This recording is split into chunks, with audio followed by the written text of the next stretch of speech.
Hello everyone, welcome to Super Kids by Top Rankers. I'm Sanjay Singh, your maths mentor, and today we are here to discuss the part 2 of our series celebrating algebra.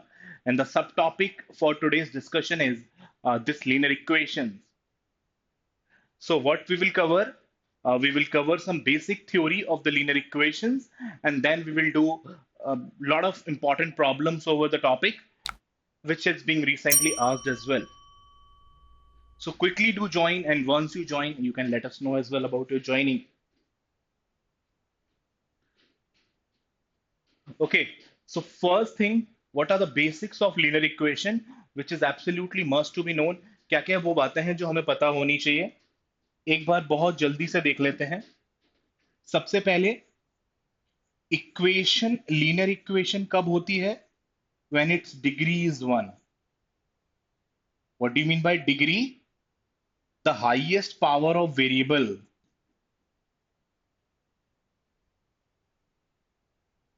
The highest power of variable is 1. एक equation में variables भी होंगे, constants भी होंगे. For example, x plus y is equal to 5. X and y are the variables. And what is the highest power of either x or y? It's 1 only. So it's a linear equation. उसी तरह 2x plus 5 is equal to 0. It's a linear equation with one variable and a constant as well. But what is the highest power of the variable? 1. So it is also a linear equation. If I talk about x plus 2y plus z is equal to 10, क्या ये भी linear equation है? जी हाँ, because sir इसमें तीन variables हैं x, y and z, but still the highest power of the variable is 1 only, so it's also linear equation. तो ये तीनों की तीनों ही लीनियर इक्वेशन हो जाएंगी. It is also a linear equation, it is also a linear equation, it is also a linear equation. Clear? क्या difference है फिर तीनों में? सर इसको हम कहेंगे लीनियर इक्वेशन इन टू वेरिएबल, LE2. इसको हम कहेंगे linear equation in one variable, LE1. और इसको क्या कहेंगे? Linear equation in three variable. Linear equation in three variable. Linear equation in one variable, linear equation in to variable, linear equation in three variable. Okay, अगर हम LE1 को देखते हैं, what is LE1? 2x plus 5 is equal to 0.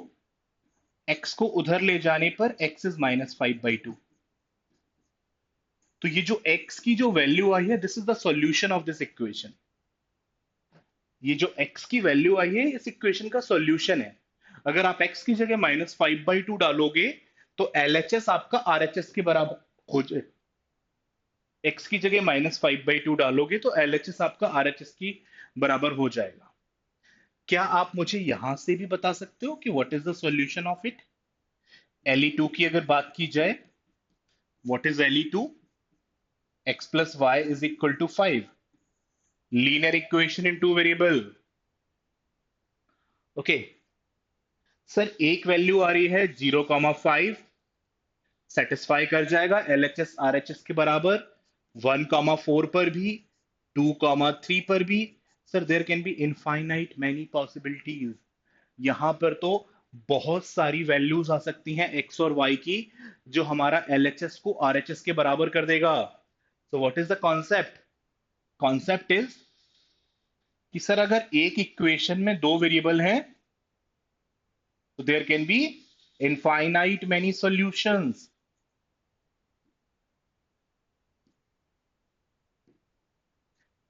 एक equation में दो variable हैं तो कितने सॉल्यूशंस हो सकते हैं? Infinite many. अगर कोई लिमिट नहीं लगी हुई है तो इनफाइनाइट सॉल्यूशंस हो जाएंगे. x की जगह 0 लोगे y5 आ जाएगा, 1 लोगे 4 आ जाएगा, इधर -1 लोगे कुछ और आ जाएगा. तो different different values of x के लिए different different values of y आती जाएंगी.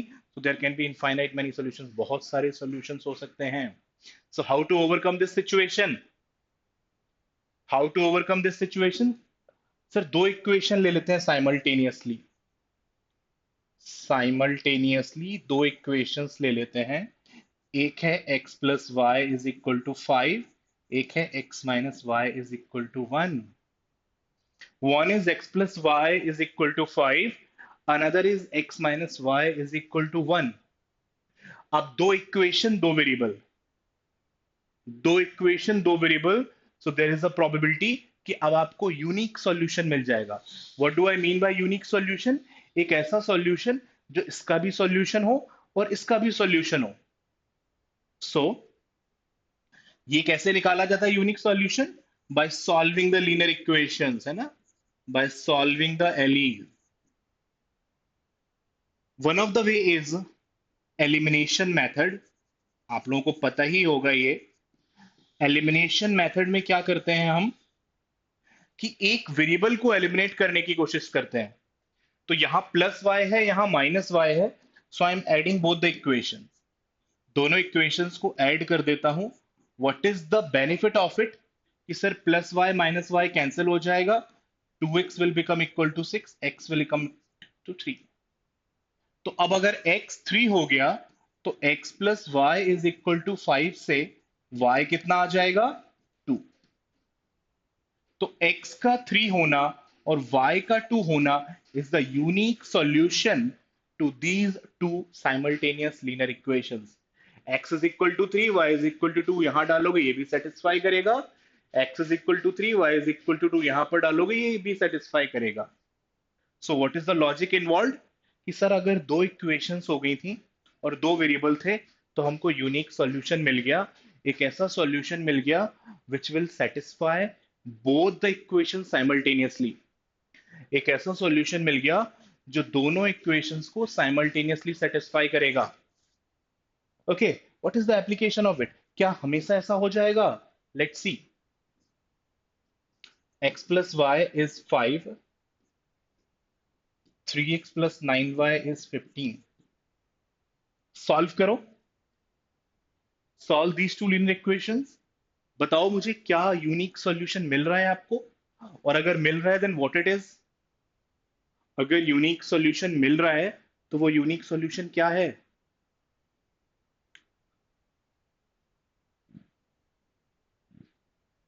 यहां तो मिल जाएगा। एक बार 3 से मल्टीप्लाई कर दो। 3 से मल्टीप्लाई करने पर 3x plus 3y is equal to 15। इस वाली इक्वेशन को यहां पर लिख दिया। अब x एलिमिनेट होता हुआ दिख रहा है, सो जस्ट माइनस दिस, ये गया। 6y is equal to 0, so y is 0। y का जीरो होना, y का जीरो होना और किसी भी इक्वेशन में y को जीरो पुट करके x की वैल्यू निकाल सकते हैं। जैसे ये हमारी ओरिजिनल इक्वेशन थी, जैसे ये हमारी ओरिजिनल इक्वेशन थी, यहां y को जीरो पुट करेंगे तो x 5 आ जाएगा। ठीक है, तो दो इक्वेशन दो वेरिएबल में अभी तक आपको ऐसा लग रहा है कि हर बार यूनिक सॉल्यूशन आ जाएगा। Let's C.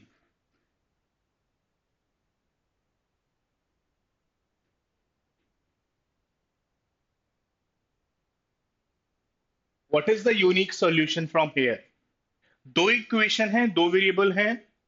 What is that solution जो दोनों इक्वेशंस को साइमल्टेनियसली सेटिस्फाई करेगा?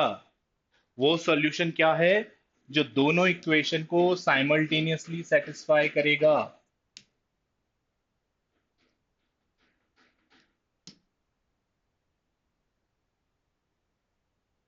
I thought of eliminating y, तो मैंने यहां 2 से मल्टीप्लाई किया, तो it has become 4x plus 2y is equal to 10। भाई ये भी वही है, ये भी वही है। इसका मतलब हमारे पास दो अलग अलग इक्वेशन तो हुई ही नहीं। When I multiplied the first equation by 2, तो पहली इक्वेशन और दूसरी इक्वेशन क्या हो गए? बिल्कुल आइडेंटिकल हो गए। 100% आइडेंटिकल, पूरी तरह आइडेंटिकल। तो पूरी तरह आइडेंटिकल होने का मतलब कि सर अब तो इफेक्टिवली तो हमारे पास एक ही इक्वेशन है ना, फिर दोनों बातें ही सेम है। तो एक इक्वेशन दो वेरिएबल, एक इक्वेशन दो वेरिएबल मतलब इनफाइनाइट मेनी सॉल्यूशंस। तो यहां से तो सर सॉल्यूशन नहीं आएगा यूनिक, क्योंकि आपने जो दोनों इक्वेशन दी वो दोनों एग्जैक्टली सिमिलर हो गई। 2 का मल्टीप्लाई करने के बाद, 3 का मल्टीप्लाई करने के बाद, या फिर किसी कांस्टेंट का मल्टीप्लाई करने के बाद, तो सर वो तो फिर एक ही इक्वेशन हो गई ना। उसका सिंप्लीफाइड वर्जन था एक। Okay, equations are not different, equations are not distinct. तो जब दोनों ही इक्वेशन सेम हो गई तो फिर एक इक्वेशन और दो वेरिएबल वाली बात रह गई, तो इनफाइनाइट मेनी सॉल्यूशंस। चलो इसको लिख लेते हैं। So what is the observation from here, कि अगर आपकी equations a1x plus V one Y is equal to C one है, और दूसरी a2x plus B two Y is equal to C two है, if in any situation a1 upon a2 b1 upon b2 के बराबर हो जाए और वो c1 अपॉन c2 के भी बराबर हो जाए, जैसा कि यहां पर हुआ, a1 था 2, b1 था 1, c1 था 5, a2 था 4, b2 था 2, c2 था 10। a1 upon e2, b1 upon b2, c1 upon c2 all were equal 1/2 1/2 1/2। तो अगर दो लीनियर इक्वेशंस में a1 upon e2 b1 by b2 is equal to c1 by c2 हो जाए, then it is a situation of infinite many solutions. ठीक है, तो क्या सीखा हम लोगों ने? हमने ये सीखा कि सर दो अलग अलग इक्वेशन होने पर भी दो वेरिएबल के साथ हमको इनफाइनाइट मेनी सॉल्यूशंस मिल सकते हैं।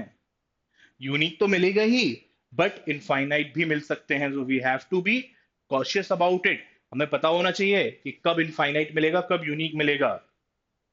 There can be one more situation, मैं आपको बताता हूं अभी क्या है वो सिचुएशन।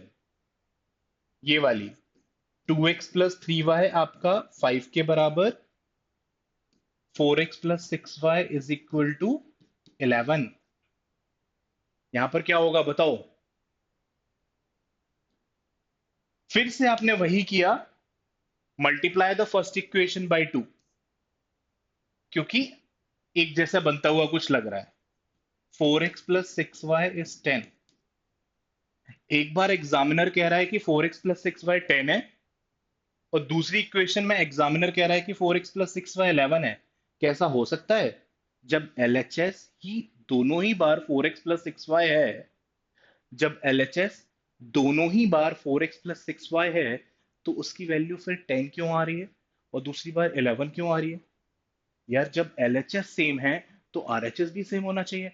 इसका मतलब ये क्वेश्चन गलत है, ये क्वेश्चन गलत है। गलत है मतलब इसका नो सॉल्यूशन आएगा। क्या आएगा भाई? कोई सॉल्यूशन नहीं आएगा।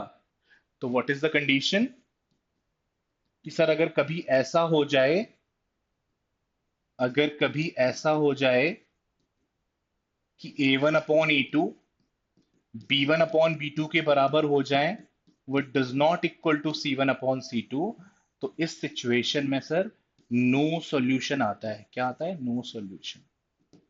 No solution. a1 upon e2 b1 upon b2 के बराबर हो जाए, but does not equal to c1 by c2, तो कैसा सॉल्यूशन आने वाला है? कोई सॉल्यूशन नहीं आने वाला है सर, नो सॉल्यूशन आने वाला है।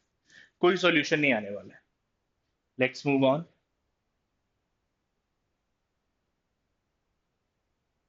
एक मिनट, क्वेश्चन से पहले मैं एक बार सम अप कर देता हूं। तो सिस्टम ऑफ इक्वेशंस वही, a1x plus b1 by is equal to c1, और a2x plus b2y is equal to c2 के सॉल्यूशंस कंसिस्टेंट भी हो सकता है और इनकंसिस्टेंट भी हो सकता है। इनकंसिस्टेंट का मतलब कोई सॉल्यूशन ना आना, और कंसिस्टेंट का मतलब सॉल्यूशन आना। तो इनकंसिस्टेंट है तो नो सॉल्यूशन, और कंसिस्टेंट है तो दो तरीके से आ सकता है, कि यूनिक आ जाए या फिर इनफाइनाइट आ जाए। क्योंकि इनफाइनाइट सॉल्यूशन भी तो सॉल्यूशन में ही काउंट किया जाएगा, और यूनिक सॉल्यूशन आता है तो well and good. What is the condition for infinite? The condition for infinite was a1 upon a2 is equal to b1 by b2 is equal to c1 by c2. What is the condition for no? a1 upon a2 is equal to b1 by b2 but does not equal to c1 by c2। बहुत ही minute सा difference है unique और no में। Sorry, no और infinite में बहुत ही minute सा difference है, सिर्फ C1 और C2 का डिफरेंस है। यूनिक सर, यूनिक वाले जितने भी एग्जांपल्स आपने कराए, मैंने कराए, उनको अगर आप ऑब्जर्व करोगे तो वहां पर कहीं भी a1 upon e2 b1 upon b2 के बराबर नहीं था। वहां पर कहीं भी a1/a2 b1/b2 के बराबर नहीं था। देखो जरा यहाँ पर जितने भी क्वेश्चन में यूनिक सॉल्यूशंस आए थे 1/1, 1/-1, क्या 1 - 1 के बराबर होता है? नो। इस दो केस में भी आए होंगे, तो आप समझ गए कि यूनिक के लिए sir a1/a2 does not equal to b1/b2। Infinite के लिए सबके सब आपस में बराबर, और नो के लिए a1/a2 तो बराबर but does not equal to c1/c2। चलो भाई लाइन से बैक टू बैक कैट के प्रॉब्लम्स करते हैं। That would be confidence booster for you, है ना? Back to back CAT problems करते हैं। आ जाओ।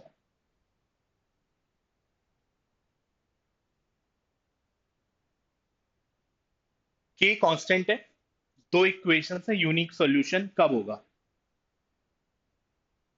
यूनिक सॉल्यूशन कब होगा?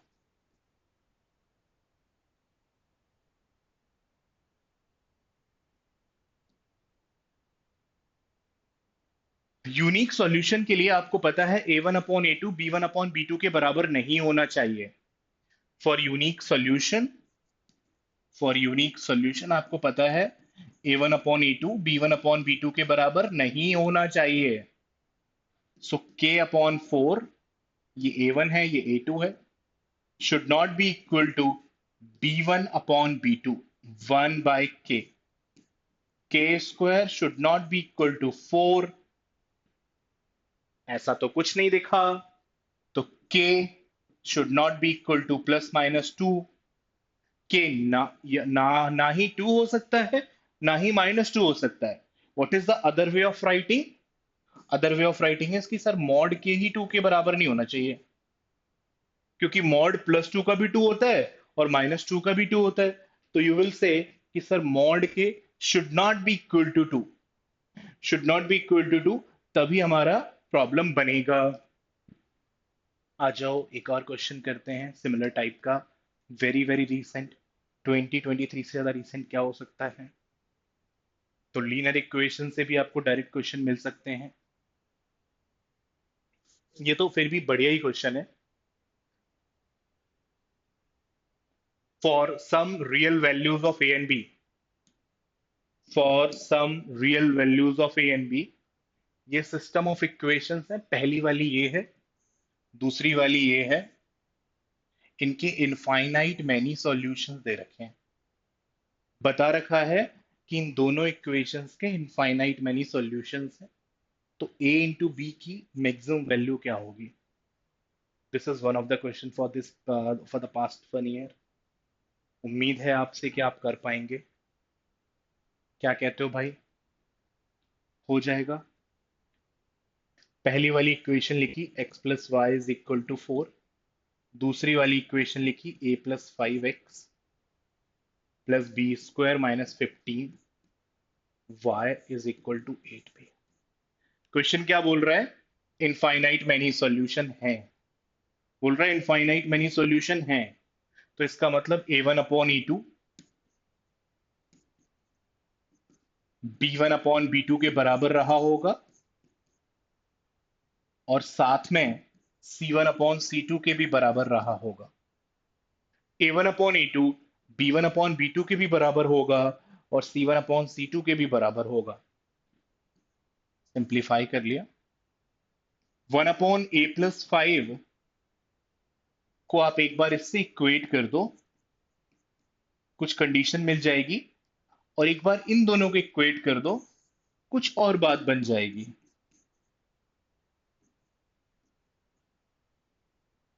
1/b² - 15 1/2b के बराबर है।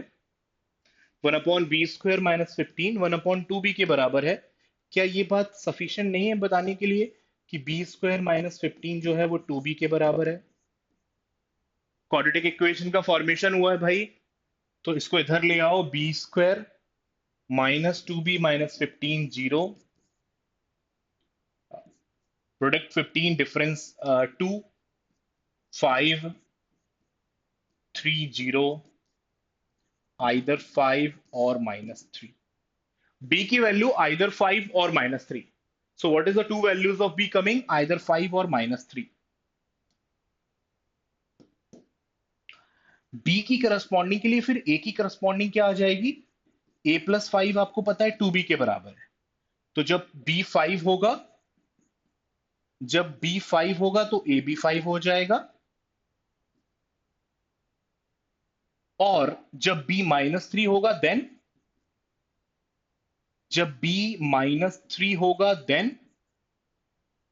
a हो जाएगा -3 -5 -11।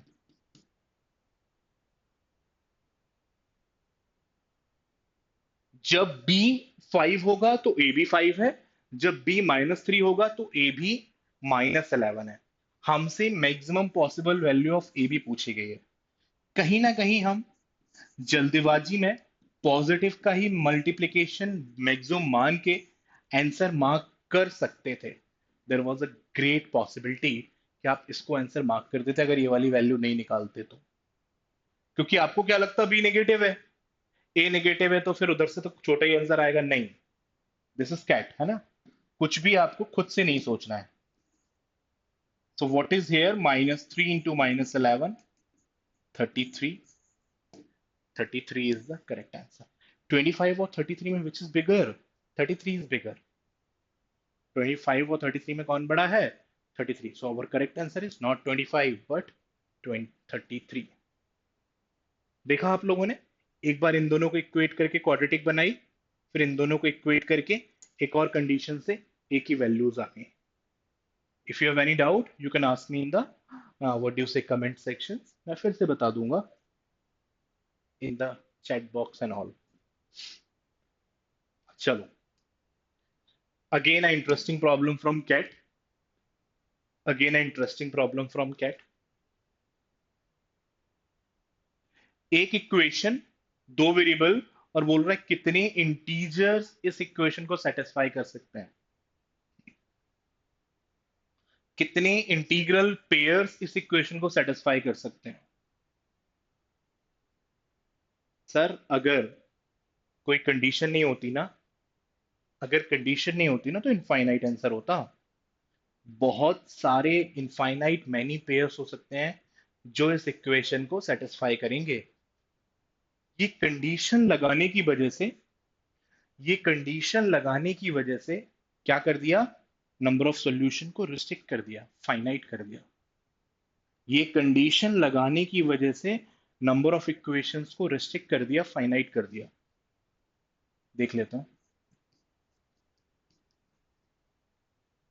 मैं आपको डायरेक्ट कॉन्सेप्ट बता रहा हूं। पहला सॉल्यूशन निकाल लो, बस पहला सॉल्यूशन हिट एंड ट्रायल से।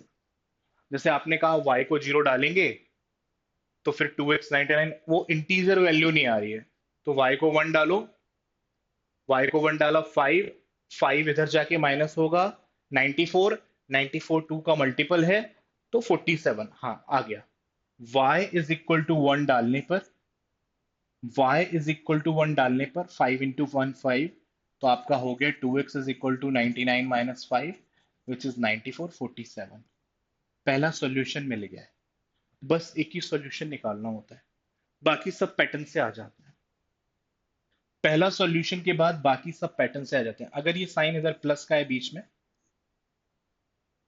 तो मतलब मैं वो बात बोलना नहीं चाहता, बट ये स्ट्रेट लाइन का स्लोप नेगेटिव है, तो स्लोप नेगेटिव है तो एक वैल्यू बढ़ेगी तो दूसरी कम होगी। ठीक है, मैं बिल्कुल भी स्ट्रेट लाइन नहीं लाना चाहता हूँ, है ना, बिल्कुल भी स्ट्रेट लाइन नहीं लाना चाहता हूँ। तो ये इसके कॉफिशिएंट से मूव करेगा, ये इसके कॉफिशिएंट से मूव करेगा। तो ये छोटा है, अभी इसको बढ़ाते जाओ, ये बड़ा है तो ये कम होता जाएगा। पीछे जाओगे तो ये कम होगा तो ये बढ़ेगा। एक्स को वाई से बड़ा रखना है, तो अभी मैं फॉरवर्ड मोशन कर सकता हूं। जब ये 3 होगा 2 के कॉफिशिएंट से बढ़ेगा, तो ये 5 के कॉफिशिएंट से माइनस होगा। जो बच्चे पहली बार पढ़ रहे हैं वो एक बार इनका मल्टीप्लाई करके देख लेना। 84 प्लस 15 99 हो जाएगा। This is the way to get the second solution. तीसरा सॉल्यूशन, सर ये फिर से 2 से बढ़ेगा और ये फिर से 5 से कम हो जाएगा, एंड सो ऑन। एक्स को y से बड़ा रखना है, x कम होता जा रहा है, y बढ़ता जा रहा है। एक पॉइंट ऐसा आएगा जब जस्ट बॉर्डर टच हो जाएगा, so I am going for y is equal to 11 55, 55 44 बड़ा है। I am going for y is equal to 13, देखते हैं क्या होता है। 11 में तो बड़ा ही है, I am going for, hello, क्या हुआ?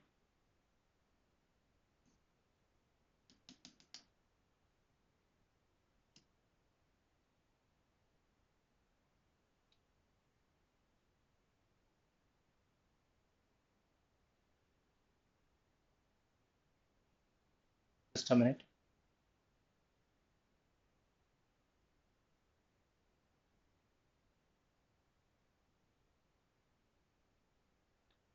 11 के लिए चेक कर ले, 13 के लिए देख लेते हैं। 13 के लिए क्या हो जाएगा? 13 5 जा 65, 13 5 जा 65, 65 ऑक्यूपाई हो चुका है। 99 में 65 माइनस करेंगे, 434 बचेगा 17, अभी भी बड़ा है। नेक्स्ट 15, नेक्स्ट 15 तो फिर ये 5 कम हो जाएगा, 5 कम हो जाएगा तो 12 बचेगा। ये वाला सोल्यूशन नहीं चलेगा, ये वाला सोल्यूशन नहीं चलेगा। लास्ट में, लास्ट वाला जो सोल्यूशन चल रहा है उसमें y की वैल्यू 13 है, x की वैल्यू 17 है, और x हमारा y से बड़ा या, x हमारा y से बड़ा या बराबर है। अब बराबर तो हुआ नहीं, बट बड़ा है। ठीक है। अगर पीछे जाते हैं, अगर पीछे जाते हैं तो इस वाली कंडीशन की टेंशन नहीं रहेगी, क्योंकि ये छोटा होता जाएगा और ये बड़ा होता जाएगा। जब ये छोटा होगा तो ये बड़ा हो जाएगा, देख लो बेटा। 104 माइनस 599। तो अब मुझे x की टेंशन नहीं है, लेकिन अब मुझे दूसरी टेंशन का ध्यान देना पड़ेगा कि मेरा y जो है वो -20 से बढ़ा रहे। अब किस बात का ध्यान देना होगा? -20 से बढ़ा रहे। 1 से -1 हुआ, -1 से -3 होगा, -5 होगा, तो लास्ट में जाके -19 हुआ होगा। एग्री और नॉट? क्योंकि ऑड में चल रहा है, 1 3 5, -1 -3 -5। तो भाई y की सबसे छोटी वैल्यू भी मुझे पता है, और y की सबसे बड़ी वैल्यू भी पता है। क्या मैं काउंट नहीं कर सकता कि how many solutions are corresponding to it? तो मेरा y जो है वो -19 से 13 तक एपी में चला है, -19 से 13 तक एपी में चला है। सो what is the way of counting the number of terms? Last minus first over common difference plus 1। 13 भी रहा ये, -19 भी रहा, कॉमन डिफरेंस 2 का रहा। सो 42, 20, 30, 33, 32, 32 by 2 plus 1, 16 plus 1, 17. Yes, definitely. 17 is the correct solution of it. 17 is the number of integral pairs x और y के। ठीक है, जहां से आपको ये प्रॉब्लम इनफाइनाइट ना होते हुए फाइनाइट आंसर दे देगा। बिकॉज हमारी x और y पर एक एक रिस्ट्रिक्शन है। अगर कोई भी एक रिस्ट्रिक्शन खुली होती, अगर कोई भी एक रिस्ट्रिक्शन खुली होती तो इनफाइनाइट की तरफ चला जाता। एग्री और नॉट? चलो भाई, बहुत बढ़िया, बहुत बढ़िया। आगे बढ़ते हैं। ये सिंपल सिंपल लीनियर इक्वेशन है। I am keeping this as a homework for you. आप सभी को इसका आंसर मुझे कमेंट बॉक्स में बताना है ना। I will check the comment box as well. पहले वाले सेशन का भी अगर आपने फॉलो नहीं किया है तो पहला वाला सेशन भी देख लो एक बार, और उसका जो आंसर है वो भी मुझे कमेंट बॉक्स में बताओ। ठीक है, उसका जो आंसर है वो भी मुझे कमेंट बॉक्स में बताओ। What is this? तो अब जो क्वेश्चंस होंगे, now whatever the questions will come, since it is the second session of the series, तो अब फर्स्ट सेशन के भी क्वेश्चंस आ सकते हैं, क्योंकि अब आपसे ये उम्मीद होगी कि फर्स्ट और सेकंड के क्वेश्चंस आपसे बनने लगेंगे। ठीक है, तो अब थोड़ा सा एल्जेब्रिक आइडेंटिटीज और लीनियर इक्वेशन को मिक्स करके सोचना है। हो सकता है सिर्फ लीनियर इक्वेशन से हो जाए, हो सकता है सिर्फ एल्जेब्रिक आइडेंटिटी से हो जाए, या फिर दोनों का कॉम्बिनेशन से हो जाए। So this is I will take care कि जैसे जैसे हमारी सीरीज आगे बढ़ती जाएगी, हम पुराने टॉपिक्स का भी रिवीजन करते जाएंगे और उनका भी कोई ना कोई पर्टिकुलर क्वेश्चन उठाते जाएंगे।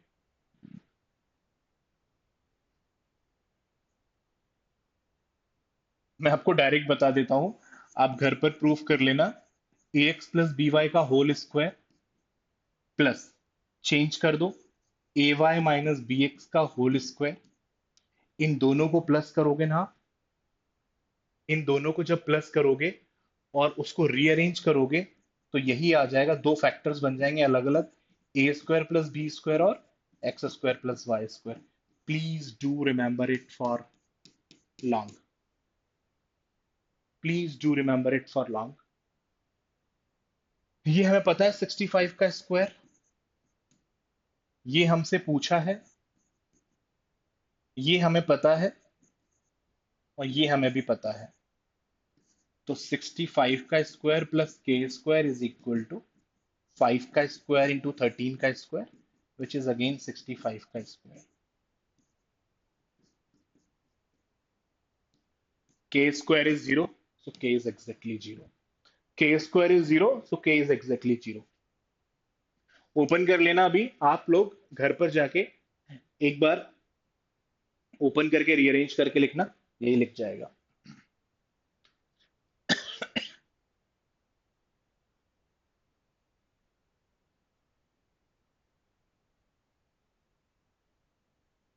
May be from identities only, what do you से, क्या कहते हो आप लोग?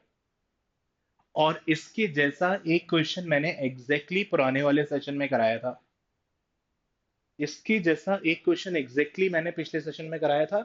तो कितना रिपीटेड टाइप है कि पहले 18 में आया और फिर 2023 में आया, पहले 18 में आया और फिर 2023 में आया। On what type it is, बता सकते हो आप लोग मुझे कौन सा टाइप है, या फिर क्या करना होता है ऐसे क्वेश्चन में? सर स्क्वायर्स दिख रहे हैं लेफ्ट हैंड साइड में, कंप्लीटिंग द स्क्वायर कर देते हैं। स्क्वायर्स दिख रहे हैं लेफ्ट हैंड साइड में, कंप्लीटिंग द स्क्वायर्स कर देते हैं। इसको इधर ले आते हैं, ये दोनों टर्म को इस टर्म के साथ उठा लो। ए स्क्वायर, टू वी का square, twice of u into two b. Visualize कर पा रहे हो? मैं लिख देता हूं, ये ए प्लस बी का होल स्क्वायर बन गया है, और ये ऑलरेडी गिवन है। जब पूरा का पूरा इधर उठा लाए, जब पूरा का पूरा इधर उठा लाए, तो फिर ये जीरो के बराबर, A square plus B square plus two A B.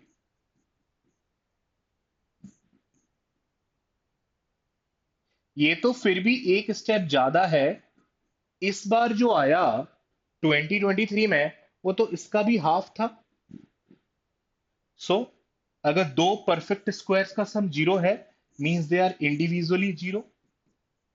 इसका मतलब दोनों के दोनों इंडिविजुअली जीरो हैं। तो u प्लस टू बी का जीरो होना और u माइनस टू बी का वन होना, is it sufficient to give the value of u and b? हाँ सर, दो अलग अलग इक्वेशन पता है। सॉल्व द इक्वेशंस, ऐड कर देते हैं, ये कैंसिल हो जाएगा। Two U is equal to one, u is equal to half.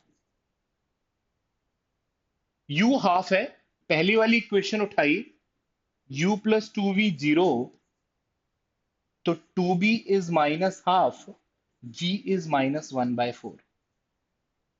u is half, b is minus one by four. u half है, b minus one by four है। u plus three भी पूछा है, देख लेते हैं। u हाफ है, b minus one by four है, half minus three by four, four का LCM, two minus three minus one. This is the way to do it, completing the square. देख रहे हो आप कितना इंपॉर्टेंट है?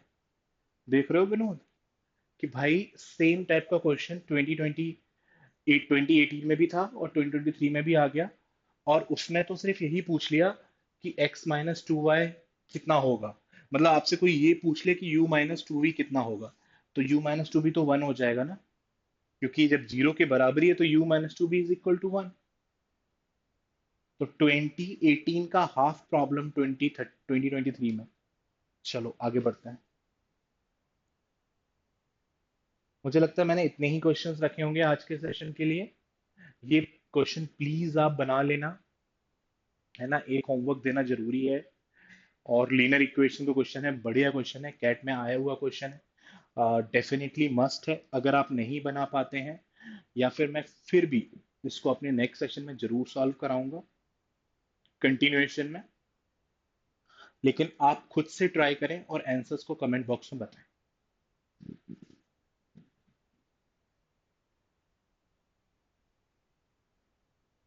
So this was today's session. एक quick recap ले लेते हैं। What is the quick recap?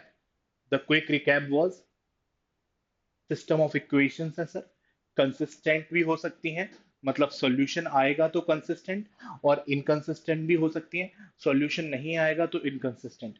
Solution दो तरीके से आ सकते हैं, यूनिक सॉल्यूशन, मतलब बढ़िया एक्स और वाई की एक एक यूनिक वैल्यू जो पहली इक्वेशन को भी सेटिस्फाई करें और दूसरी इक्वेशन को भी सेटिस्फाई करें। उस केस में a1/a2 b1/b2 के बराबर होना नहीं चाहिए। और इनफाइनाइट मेनी सॉल्यूशन आ सकते हैं जहां पर तीनों के तीनों आपस में इक्वल हो। नो सॉल्यूशन में सर a1/a2 b1/b2 के तो बराबर होगा, but does not equal to c1/c2, but does not equal to c1/c2। इससे पहले बस मैंने आपको ये प्रूव करके ही दिखाया था कि कैसे होती हैं।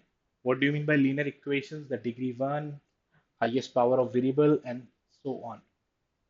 ठीक है, ये कुछ बड़े बढ़िया बढ़िया से example. This is from CAT 23, CAT 21 and so on. चलो, thank you very much. Those who are new to the channel, kindly do uh, subscribe to the channel as well. If you like the video, you can press the like button as well, and please do follow us regularly for such sessions. इस महीने तो हम algebra कर रहे हैं, और ऐसे ही हम टॉपिक वाइज, सब टॉपिक वाइज सारे टॉपिक करते जाएंगे, which will boost up your preparations. All the very best. Have a great time. See you in the next session.